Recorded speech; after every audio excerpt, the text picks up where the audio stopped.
Welcome to Biggest Spoilars, the destination for exclusive spoilers, latest updates.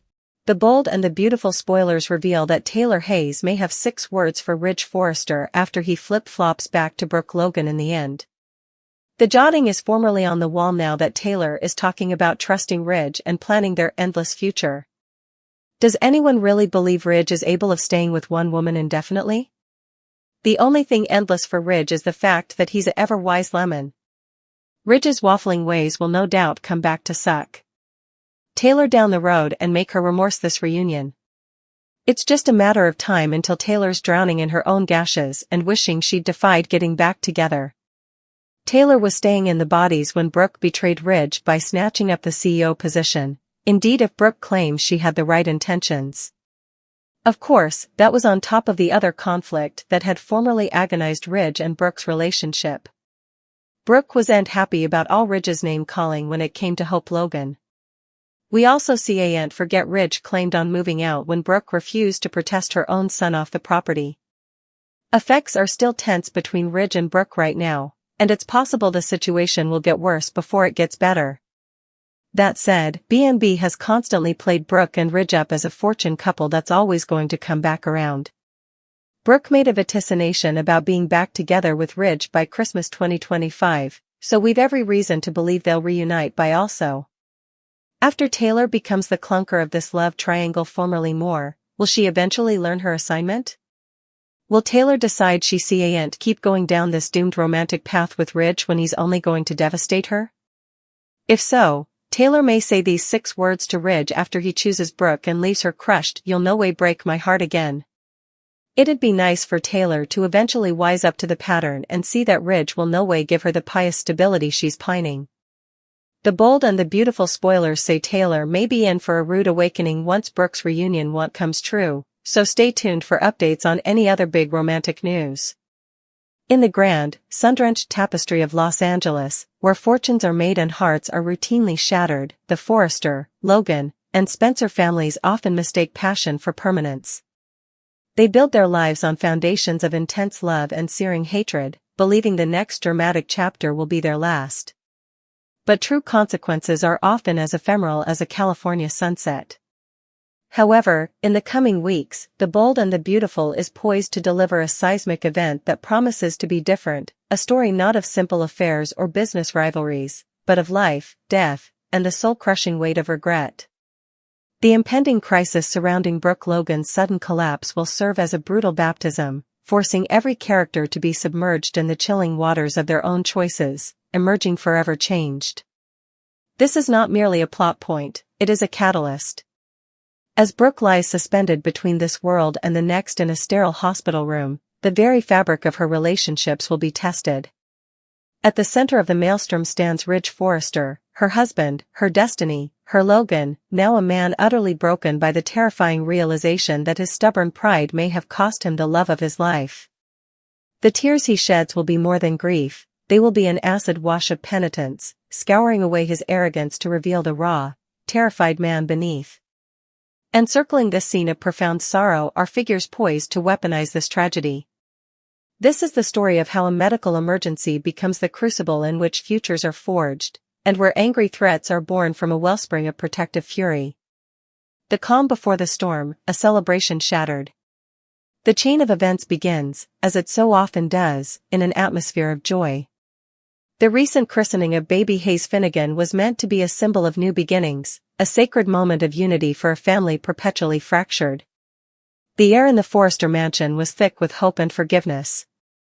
Steffi, having found a fragile peace, looked on as her mother, Taylor, coexisted in the same space as Brooke. There was a tentative truce, a collective, unspoken agreement to lay down arms for the sake of the children, for the sake of the future. Brooke, ever the matriarch of warmth and resilience, was in her element. She beamed with grandmotherly pride, her heart full, seemingly having put the recent tensions with Ridge behind her. She believed in their love's enduring power, in their ability to overcome any obstacle. Ridge, for his part, appeared content, his arm around his wife, playing the part of the patriarch reunited with his clan.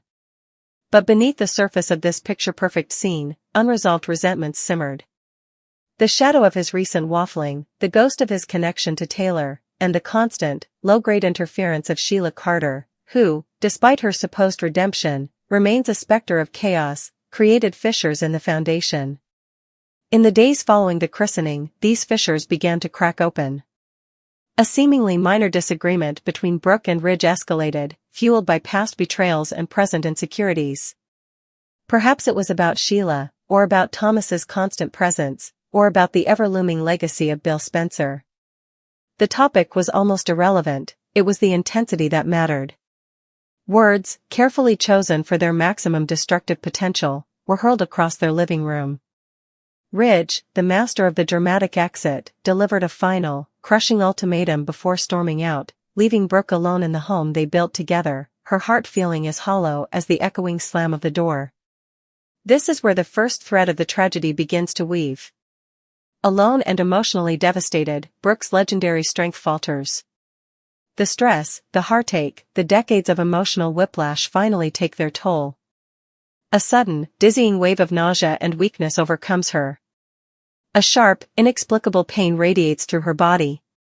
The world tilts on its axis, and the vibrant, formidable Brooke Logan collapses onto the cold, unyielding floor, unconscious and alone. The celebration of new life has just been violently interrupted by the terrifying threat of death. The hospital vigil, a tapestry of fear and accusation. The discovery of Brooke is a moment of pure, unadulterated panic. A family member, perhaps Hope or Bridget, arrives at the house and finds her mother lifeless on the floor. The frantic 911 call, the scream of sirens cutting through the quiet Beverly Hills afternoon, the blur of paramedics, it all culminates in Brooke being rushed to the hospital, her condition critical and unknown. The waiting room of the hospital becomes the new stage for this family drama, a pressure cooker of fear and guilt. Hope is beside herself, her face a mask of tear-streaked terror. Bridget, leveraging her medical expertise, is both a source of calm rationale and simmering fury, her professional demeanor barely containing the daughter's fear for her mother. Eric Forrester arrives, his age and history with Brooke making the scene all the more poignant, his hand trembling as he leans on his cane. And then, there is Ridge. He arrives, breathless and disheveled, having been tracked down and delivered the worst news of his life. The man who once commanded boardrooms and fashion runways with effortless authority is now reduced to a shell. The moment he hears the words, "Brooke collapsed," it's serious, the facade of the great Ridge Forrester shatters. Ridge's torment, the anatomy of regret. Ridge's crying is not a quiet, dignified grief. It is a raw, guttural, and public display of utter despair. He sinks into a plastic waiting room chair, his broad shoulders slumped, his face buried in his hands. The sobs that rack his body are those of a man confronting his own monumental failure. The last words, his mind tortures him with a relentless loop of their final argument. He replays every harsh word he spoke, every accusation he leveled. He didn't just leave, he left in a blaze of anger, and now the terrifying possibility exists that those angry words were the last he will ever say to the woman he has loved, in his own tumultuous way, for decades. The regret is a physical pain, a knife twisting in his gut. The what-ifs, his thoughts spiral into a vortex of alternative realities. What if he had stayed? What if he had swallowed his pride and listened? What if he had been there to call for help sooner? The notion that his absence directly contributed to her crisis is a burden he feels he can never lay down. The realization of love, in this cold, antiseptic hallway, all the noise fades away, the rivalry with Taylor, the conflicts with his children, the business pressures. All that remains is the stark, terrifying truth, his life is inextricably linked to Brooke's. She is his anchor, his home, his Logan. The prospect of a world without her light, without her unwavering, if sometimes flawed, faith in their love, is a void he cannot comprehend. He isn't just crying for Brooke, he is crying for the future self that cannot exist without her. He pleads with doctors, his voice cracking, offering anything, everything, if they can just save her. He makes promises to a God he may not have acknowledged in years, vows that if she pulls through, he will be a better man, a devoted husband, free of the ghosts that have always haunted their marriage. This is Ridge Forrester, baptized not in holy water, but in the salt of his own tears and regret. The gathering storm, angry threats and pointed fingers. As the family waits for news, the initial shock begins to curdle into anger. The supportive huddle fractures, and lines are drawn. The primary target of this fury is, inevitably, Ridge. Hope and Bridget, the furies unleashed. For Brooke's daughters, their grief has a very clear address, Ridge Forrester's doorstep. Hope, typically the voice of forgiveness and understanding, finds that well has run dry. Her anger is cold and sharp. She turns on Ridge, her eyes blazing with a maternal protectiveness she inherited from her mother. "This is on you," she will state, her voice trembling not with fear, but with rage. "You broke her heart. You walked out on her. Again. The stress of your constant wavering, your inability to choose her once and for all, it's what did this to her." She will accuse him of emotionally battering Brooke until her body simply gave out. Her threats are not physical, but they are profound. She will make it her mission to ensure her mother is never again put in a position to be hurt by him. She will explicitly forbid him from seeing Brooke if she wakes up, vowing to become an impenetrable wall between them. Bridget, with her medical background, brings a clinical, and therefore even more damning, perspective. She will articulate what the others feel, explaining in stark detail how extreme emotional distress can trigger physiological crises, cardiac events, strokes, severe autoimmune responses. "Do you understand what your constant drama does to a person, Ridge?" she will demand. "This isn't just a broken heart, it's a broken body. You did this." Her threat is one of permanent exile from the family, particularly from her own life and from Brooke's recovery, if she has one. She will not allow the man she sees as her mother's primary stressor anywhere near her hospital bed. Steffi and Taylor, a complicated defense. On the other side, Steffi and Taylor present a more complicated front. Steffi, while concerned for Brooke, is primarily focused on her father. She sees his utter devastation and rushes to his defense. "Do you think he needs you to tell him he's at fault?" she will snap at Hope and Bridget. "Can't you see he's being torn apart? Kicking him while he's down doesn't help Brooke." Her presence creates a schism, turning the vigil into a battlefield of allegiances. Taylor, the renowned psychiatrist, may initially try to be the voice of reason, advocating for calm and unity in the face of crisis. But old habits die hard. Seeing Ridge so broken over Brooke will stir a maelstrom of conflicting emotions within her, pity for his pain, but also a painful reminder that she will always be his second choice. Her support may be tinged with a subtle, unspoken "I told you so," a silent acknowledgement that her path was always the steadier, safer one for him. Her presence alone is a threat to the Logan women, a symbol of the divided loyalties that they believe led to this very moment. The spoilers landscape, what comes next? As this story unfolds, viewers can expect several key developments that will define the future of the show. The diagnosis, the mystery of Brooke's collapse will be revealed. It will likely be a condition exacerbated by extreme stress, making the family's accusations against Ridge medically validated.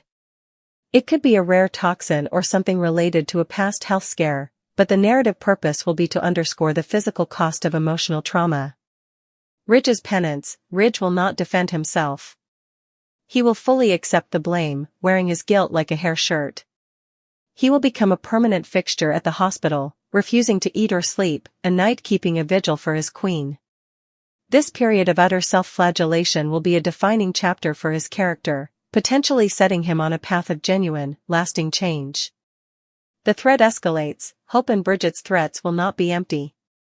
They will actively work to block Ridge from medical information and visiting privileges. This will lead to explosive confrontations at the hospital doorway, with security potentially being called. The legal and moral question of who gets to decide who his family will be pushed to the forefront. An unlikely ally? In a surprising twist, Brooke's greatest rival, Sheila Carter, may find herself an unlikely source of information or even aid. With her history of lurking in shadows and her connection to Deacon, she could stumble upon a crucial piece of the puzzle, perhaps evidence that Brooke's collapse wasn't purely emotional, but was somehow orchestrated. This would add a layer of external danger to the internal family meltdown. The wake-up call for Thomas and Hope, This life and death situation will force Thomas and Hope to re-evaluate their own turbulent relationship.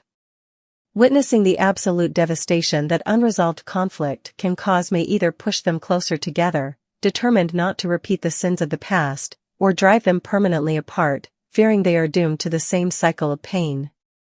A baptism that changes everything. The image of Brooke dying in a hospital bed and Ridge crying in regret is more than a spoiler, it is the culmination of a 35-year saga. It is a moment where the music stops, the glamour fades, and the characters are forced to stare into the abyss of their own mortality and the consequences of their capricious hearts. Brooke's potential death is not just the loss of a character, it is the death of a concept, the idea that Ridge is an unbreakable, eternal force. For Ridge, his tears are a baptism, a painful rebirth into a world where his choices have tangible, terrifying outcomes. For her daughters, their anger is a righteous fire, a vow to protect their mother's legacy from the man they believe nearly destroyed it.